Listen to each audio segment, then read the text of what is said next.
Hey guys, welcome to the first episode of a new series on my channel called the Hyrule Inquiry.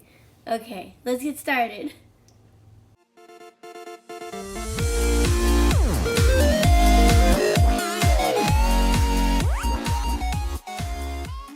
Hey everyone, ZeldaConqueror here. So who in the Zelda series has the most character development? Personally, I would have to say Midna from Twilight Princess because at first, she's like weak and using Link, but eventually she becomes more powerful and actually cares about Link and the fate of Hyrule. Okay, so this question is from Charles Uzumaki II, I'm assuming.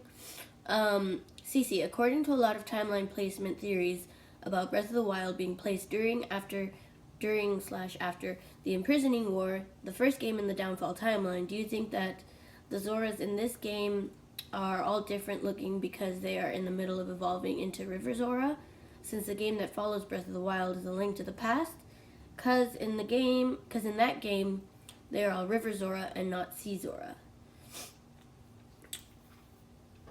Okay, so when it comes to the River Zora and the Lake Hylia Zoras and all of that, rather than seeing one species of Zora evolving into the other, I'd like to see both side by side. Not literally side by side. I mean, it could.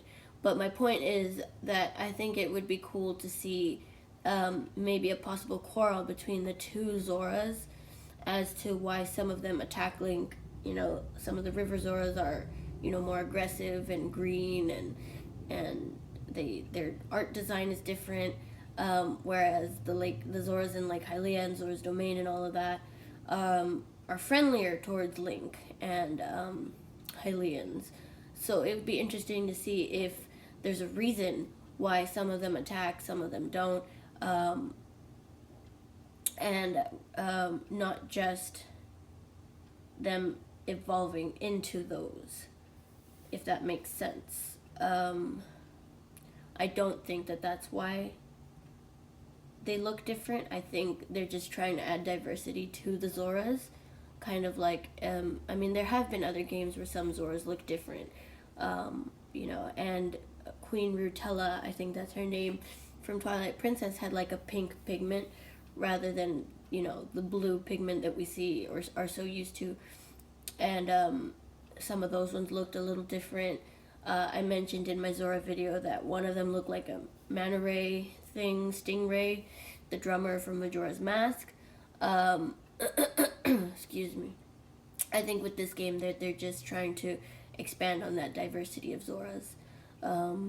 But yeah, I would like to see the two different types of Zoras in one game rather than evolving into the other. That's my thought. As for my favorite Zelda game, I'd probably have to say Majora's Mask. Because it has like scary elements, mysterious elements, and it has a lot of imaginative experiences. Something that all the other Zelda games don't have. This question is from Chris Griffin. I'll finally get this answered. How are you so beautiful? Seriously though, what will you do first once you leave the Great Plateau area in Breath of the Wild? A shrine, clear out a camp, etc. Okay, first of all, thank you for the compliment. That's appreciated. Okay, so when I leave the Great Plateau, honestly, I know a lot of people are gonna want to get straight into the story and get as far as they can in the game to figure out where this game's gonna take place and blah blah blah blah blah. Me personally, I apologize if this sounds kind of lame or just not entertaining to you guys, but I just want to explore. I'm so excited to just run around Hyrule. They're giving us so much to explore. How can you not? How can I not? I oh my god. We've seen so many shots of different trees and different tree colors and different mountains and different areas of grass and different bodies of water, and I want to go to a body of water and find Zoras. I want to find Zoras and I want to talk to them and I want to swim with the Zoras and I want to be a Zora. Just kidding. But I do want to find Zoras. That's one thing I'm really excited about, low key. But yeah, I mainly just want to explore initially. I mean, of course, I'm gonna get into the game and shrines and dungeons and things like that, and progress throughout the game. But when I initially get the game in my hands and I've passed the Great Plateau, I definitely want to like explore Hyrule and learn about Hyrule in the ruins that it's gonna be in, I guess, when we start the game. Yeah. Think of all the destructive powers Skull Kid could have unleashed in Majora's Mask. Why do you think he chose just to drop a moon on Clock Town in 3 days? Well, I mean, it's Majora that's doing this, technically, not Skull Kid, but I think Majora chose to drop the moon because Majora feeds off fear. So seeing all the townspeople become afraid and sorrowful gives them power, I believe. This question is from Stan Lee. Are you getting Zelda Breath of the Wild on Wii U or Switch? So, unfortunately, I didn't have enough money to pre-order the Switch, and I've heard, everywhere that it's sold out everywhere already. So, I'm assuming I'll eventually get it for the Wii U. I currently don't have a whole lot of money. I have a few things that I gotta pay off.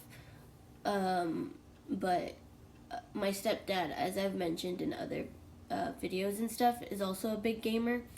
So it's possible, and I showed him the trailer and he thinks it looks phenomenal.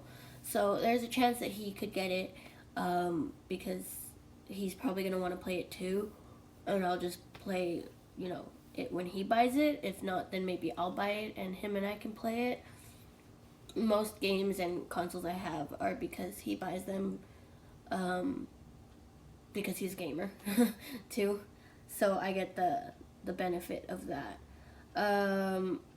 I guess if there's more Switches to come out, eventually I might be able to get one, like if I save up and buy one somehow. But I'll probably just end up playing the Wii U version initially. But one day, I want to try out the Switch and buy the Switch version, because then I can take it with me, out in the world. I'm so excited. I'm so sad that I couldn't get it. But, it is what it is. Such is life. Yeah. Alright, so that's all the questions we have for you today. Big thank you to Zelda Conqueror for joining me on this episode. So, as some of you may know, I started off on YouTube doing a Zelda mailbag for Game Over Jesse. And I was talking to Jesse, and I mentioned that I want to do something similar on my channel, but I didn't want to call it Zelda Mailbag. And I have a couple other Zelda Q&As on my channel, but then I was like, Zelda Q&A sounds so blah. So I came up with my own title, The Hyrule Inquiry, and my own logo for it. I drew it the other night, and I had a friend help me polish it up, basically, and CosmicSol Gaming put the intro together for me, which I absolutely love. I hope you guys like it. And yeah, basically what I want to do is get a video out every 2 weeks answering your guys' questions. And I have honestly enough questions for another video, so I might even be able to put another one up the next week from when I upload this one. So if I didn't get to your questions, don't feel bad. Don't feel like I ignored it or it wasn't quote-unquote good enough or anything like that. I don't want anyone to feel like that. I just picked 3 random questions for me, 3 random questions for Zelda Conqueror, and the rest are going to be saved for the next episode. And some episodes will be just me answering your questions. Some will have other guests. I have 2 other possible guests that I'm excited to have. So yeah, thank you guys for submitting your questions.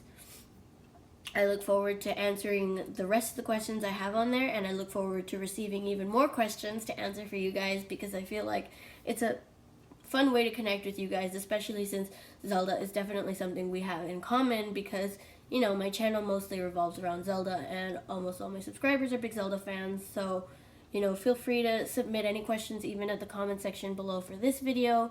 In the description, I will put CosmicSol Gaming's link, Game Over Jesse, Zelda Conqueror, and the friend who helped my polish up my logo. I'm not sure how to say her YouTube name. I think it's Xarin Art. I don't know, but she does a lot of Kingdom Hearts related art, and she's super talented, so definitely check it out. Alright, again, thanks for watching. If you stayed to the end, congrats, yay. Okay, if you've been watching this video, you will have noticed that my voice is not quite as lovely as it's been before. Not that I have a amazingly lovely voice, but I've been pretty sick and I've been trying really hard not to cough in the middle of this video, so I apologize, because I had a few videos in mind that I wanted to have uploaded already, but I was unable to because I've been sick in bed. Sadness. But anyways, I'll see you guys in the next episode. Bye!